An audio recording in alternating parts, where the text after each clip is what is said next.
yourself. Well, I would like to say before I begin that I'm very delighted to be here. And I would like to thank all those who made this event possible. The title of my talk is Teaching Philosophy in Senegal, an experience of decolonizing the minds. I'm going to borrow a definition from the Senegalese Alioune Diop, founder of the journal Présence Africaine and of the publishing house of the same name, which I think suits my idea of the philosophy of decolonization. At the famous colloquium of black writers held in Rome in 1959, he said, I quote, "Our wish is to dewesternize in order to universalize. In order to universalize, it is important for everyone to be present in the creative work of humanity." End of quote. 4 years earlier, the Bandung Conference had represented an important philosophical moment, that of decolonization, which was to signify the irruption of the third world onto the world stage.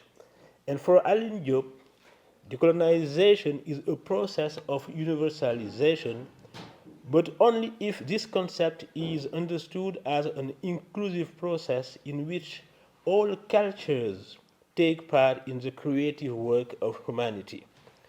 If the issue of the universal is at the heart of contemporary African philosophical debates, it's because it's a question of restoring this concept to all its subversive potential, which means denouncing all the perversions to which it has been subjected and all the practices of oppression and subjugation that it has authorized and covered throughout the world. Since I have to talk to you about the Senegalese experience of decolonizing philosophy teaching, it's worth pointing out that each African country, depending on the type of colonization to which it was subjected, confront the question of decolonization in a specific way. That's why I'd like to start by providing a few contextual elements that will help us understand the political, ideological, and philosophical issues facing Senegalese philosophers. And after that, I will present a more conceptual approach to the Senegalese experience before concluding with a brief third point on how this decolonization of philosophy teaching, is being carried out in concreto in our department. So first, we begin with the first point, the contextual approach. The main issue at stake in the decolonization of philosophy teaching in Senegal can be formulated as follows: how to rebuild a theoretical capacity to refocus on oneself, which is expressed not only into a critical revision of the canon inherited from colonization, but also into a reappraisal of the so-called traditional African theoretical knowledge and practices. This is, however, a highly singular experience which cannot be understood without looking back to the rather particular context of this country and the type of colonization that was applied to it.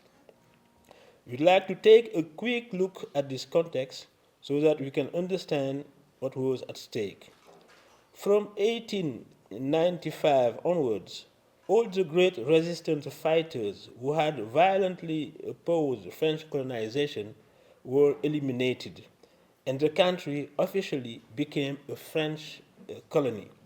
It was the very first French colony in Africa, and it was from there that the rest of the West Africa became AOF, Afrique Occidentale Française, French West Africa.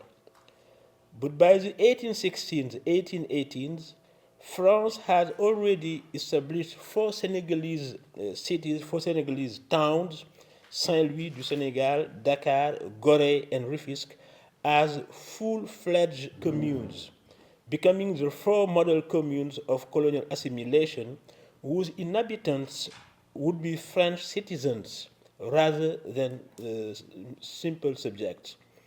The country remained a colony until 1986, when it changed its status to become an overseas territory under the name of Territoire du Senegal. Like most African countries, it gained independence in 1916. It is interesting to note that education, as in all the colonies, obeyed a particular logic which was to ensure colonial domination, and it had nothing to do with education in metropolitan France. But the four communes, Dakar, Saint-Louis, Gorée, and Rufisque, demanded equal treatment and the same education as in metropolitan France. This is how the famous Nos ancêtres les Gaulois, our ancestors the Gauls, as they say in France, came to be sung by Senegalese children in the same way as French children. With independence, the curriculum were naturally Senegalized, Africanized, and all disciplines were covered except philosophy, which remained based on the French model. It must also be said that the University of Dakar remained a French university until the mid-1970s, and the program taught in the final year at high school remained the same as that of the French curriculum. For many people in Senegal, the idea that philosophy is in essence and by definition universal excluded from the outset any approach of appropriation and contextualization, which for a long time concealed the real epistemic, cultural, and political issues that such a problematic might imply. It's only in the last 15 years or so, thanks to the post-colonial and decolonial wave around the world, that serious thought has been given to the need to re-Africanize philosophy curricula.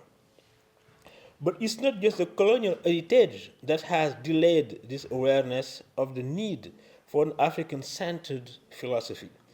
A decisive factor was the unchallenged reign of a certain kind of Marxism, an Althusserian Marxism modeled on the French model with which Senegalese philosophers aligned themselves. Yet, as we all know, French Marxism, with its Soviet and therefore Stalinist roots, has never really broken with the imperial universalism and naive progressivism of Enlightenment philosophy. And the theoretical consequence of this has been a monolithic conception of universal history, for which Europe is the model that must show other peoples the way forward. There is, in fact, an impensé, in fact, an unthinking aspect of the Enlightenment with which Senegalese Marxists and their French counterparts have never broken. This unthinking consists in thinking that Europe's historical trajectory is the only valid one, which means that the history of the peoples of the global south only really begins when it encounters Europe's trajectory, and that it is only on this condition that they can become historical societies and thus gain access to the universal. This is why Senegalese Marxists have long considered Senghor's and César's negritude, as well as the work of the Senegalese historian Cheikh Anta Diop on ancient Egypt, to be a rearguard action, because the urgency of the moment, especially in the 1970s, was, in their view, world revolution, not considerations of race or a return to ancient Egypt. A famous book by Senegalese philosopher Babacar Sine, Le marxisme devant les sociétés africaines contemporaines, takes up all these criticisms, showing that Senghor's attempts to conceive of an African socialism were nothing more than an attempt to deviate from the spirit of Marxism. Although Babacar Singh recognized that African Marxism remained in a certain state of theoretical inelaboration, and that it was important to make an effort of conceptualization, he remained trapped in a very positivist conception of Marxist thought. And for all these reasons, the vast majority of Senegalese philosophers have remained aloof from the debate on African philosophy that raged on the continent from the mid 1917s to the late 1918s. Two major authors did, however, make a major contribution to this debate in the 1917s and 1918s. These were the philosophers Alassane Ndao and Hassan Silla. The former, a special advisor to President Senghor, attempted a reading of pre-Socratic philosophies, bringing them closer to African myth in order to show that all great philosophy is rooted in the soil of a culture that it elaborates in order to get access to the universal, while the latter, Hassan Silla, reproduced the Templesian gesture of reconstructing an ontology from the moral conceptions of the Wolofs, the dominant ethnic group in Senegal. And both have, of course, been fiercely criticized by Senegalese Marxist philosophers for succumbing to an ethno-philosophical approach. Needless to say that all these Marxists were all aligned with the universalist thesis of the late Paulin Ntonji, without really realizing that the latter was not just the Althusserlian Marxist everyone thought he was. But with the decline of Marxist philosophy in the late 1918s, the political and ideological landscape in Senegalese universities changed a lot. New issues were emerging, driven by new generations of intellectuals and philosophers. And Senghor, Césaire, and Cheikh Anta Diop, who had never completely disappeared from the intellectual scene, reappeared and became the subject of new studies. Thus, in 2006, at the famous colloquium organized by the University of Dakar to celebrate Senghor's centenary, a genuine philosophical and ideological turning point was reached. It has to be said that the ideological horizon was sufficiently clear for a less polemical and more serene approach to negritude and Senghor's work to be possible. Most of the Senegalese Marxists who had firstly opposed him admit never having really read him seriously, including Suleiman Bashir Diagne himself, who confesses to having really discovered his work on this occasion. It was this symposium that made the Senegalese intelligentsia rediscover Senghor. And things began to change in the philosophy department. It was from this date onwards that Senghor's texts began to be discussed and taught in terms of black African aesthetics, and that his thesis on African socialism and his black African reading of Marx began to be seriously re-examined. His responses to Jean-Paul Sartre in his famous foreword to the Anthologie de la Nouvelle Poésie Nègre et Malgache d'Expression Française, Black Orpheus, Orphée Noir, have resurfaced as the subject of student works. And in the same vein, the works of Cheikh Anta Diop are also beginning to attract considerable attention. On African history and the rediscovery of Egyptian antiquity, as well as on the issues of national languages, many works are beginning to emerge from students and teachers who see in him the model of the anti-Hegelian thinker.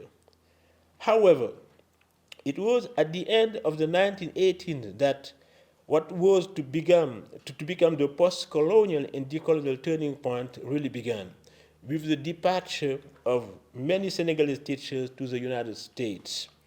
The decade of the 1918s was strongly marked by a profound crisis in Senegalese universities, which has been severely affected by years of budget cuts, with the result that teachers' working conditions were dangerously jeopardized. Historians, specialists of African literatures, linguists, philosophers, and economists left for American universities, where they discovered a new intellectual and ideological environment where the teaching of social sciences was strongly influenced by racism and the movement for civil rights. Not only did they discover a new sociology of racism, but they also had to live for the first time in a world where they were perceived and categorized as black. Fanon, whom all Senegalese high school students knew from studying his texts in what was called in literature the trial of colonialism, appears to them in a new light because he enables them to understand an unprecedented racial situation that is remnant to colonialism. Lewis Gordon's important book, What Fanon Said, a philosophical introduction to his life and thought, was for most Senegalese academics a decisive moment of rediscovery of an important offer and an unprecedented geopolitical situation. This is my first point. Now I'm going to move to the second one, the conceptual approach. In 2001, the Senegalese philosopher Souleymane Bachir Diagne, I'm going to talk about him because his work is very important, is his turning point, who had been based at Northwestern University in Chicago for a year, published an important book, which a few years later was translated into English as Islam and Open Society, Fidelity and Movement in the Philosophy of Mohammed Iqbal. A few years later, he published a second book, Comment philosopher en Islam, translated into English under the title Open to Reason. These two books opened up a whole new intellectual universe for Senegalese philosophy, that of philosophy in Islamic world, in a country that has been predominantly Muslim since at least the 12th century. These two books are extremely important as they represent the very first decentering of philosophical practice in Senegal, which until then had been exclusively aligned with and oriented towards Western philosophy.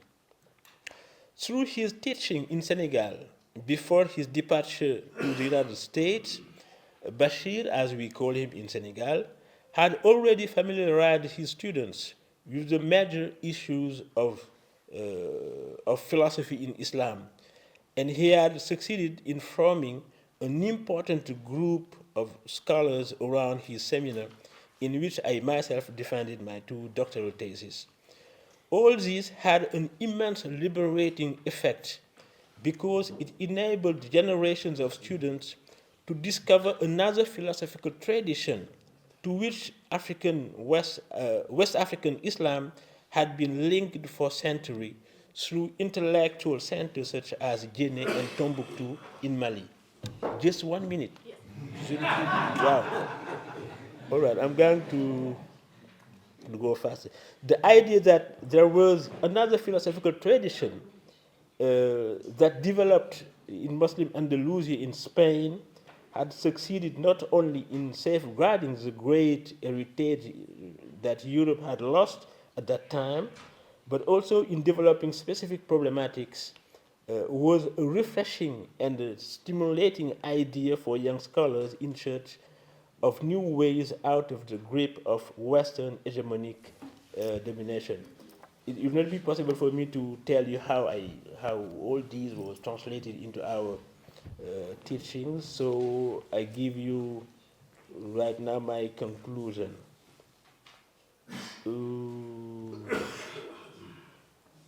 Well, ultimately, it can be said that the Senegalese experience of the decolonization of philosophy essentially revolves around the question of how to conceive of a truly universal, that is to say, an inclusive universal, as we said in the beginning with Alioune Diop.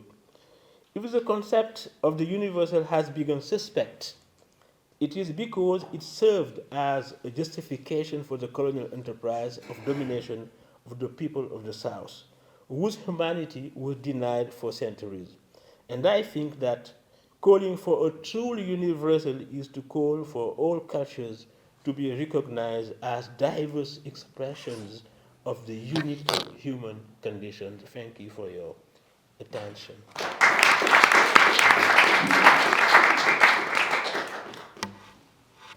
Yeah, thank you so much, and sorry to be strict with the time. Yeah, so right. we have like 5 minutes now, 7 minutes to ask some follow-up questions. Do you have questions to Dr. Ndoye? Please. Ernest. His name is Ernest. Maybe my question will give you. Can you speak up, please, loud? Yes, maybe my question will give you the opportunity to say in 30 seconds what you wanted to say in the third part of your presentation, because I am interested in the place of the place of teaching of philosophy. How many hours, for example, in the department? How many courses? How many? Courses. How many courses of African philosophy, undergraduate program, master degree, and so on? Is there a very important place for that in the teaching in your department? All the courses about African philosophy. African philosophy. Oh yeah, we have, for the first year, we have a course of introduction to African philosophy. It is 2 hours each week, and it's the same for all the degrees. The first, the second year, the third year, and the 2 years of master. We have at any time 2 hours of course each week. But it's not only in the African philosophy courses that we talk about Africa. For example, when you talk about Husserl, for example, or when we talk about the decolonial third, for example, we have opportunity to talk about Africa and how to manage in order to link these questions of African philosophy to the other thematics developed by other philosophers. It's not only, it's not a, what I want to say is that it's not just a course that is locked into the space of Africa, because we talk about Africa in all our courses, so that it is for us the way we understand decolonizing, because it means for us to read the French or the Western philosophies according to our own experience. For example, when Husserl talk about the exceptionality of Europe, we can ask if this idea is really in accordance, for example, with the methodological aspect of phenomenology.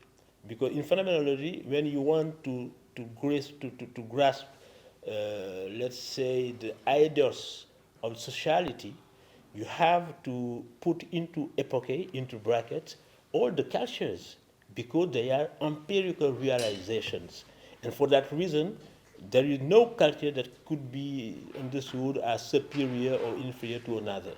And by putting our attention on these, in these methodological protocols, you see immediately that Husserl is not at the same level to his own methodological concepts. And it is an occasion to talk about Africa and other non-European cultures. Thank you very much. We have still time for another question. Yes. Just a short question about the presence of Islamic philosophy in Senegal, especially when you mention Bashir Lian as leader in this perception. How it teach the Islamic philosophy in your department, and how the students they react to this tradition, and what kind of text, of philosophical text, and which language we used in English or French or in Arabic. I don't know in Senegal. At the beginning, it was a very strange thing for students to discover that there is another philosophical tradition different from the Western one. They knew that there were some Muslim thinkers as Ghazali, Al-Farabi, etc., but they were not very sure that they were real philosophers. And I remember that the first year he taught this course, there were so many students because it was a big discovering for us, and it was extremely important to be guided in this new universe of philosophy. And the language at the beginning was only in French, but as students were specialized in this subject, they were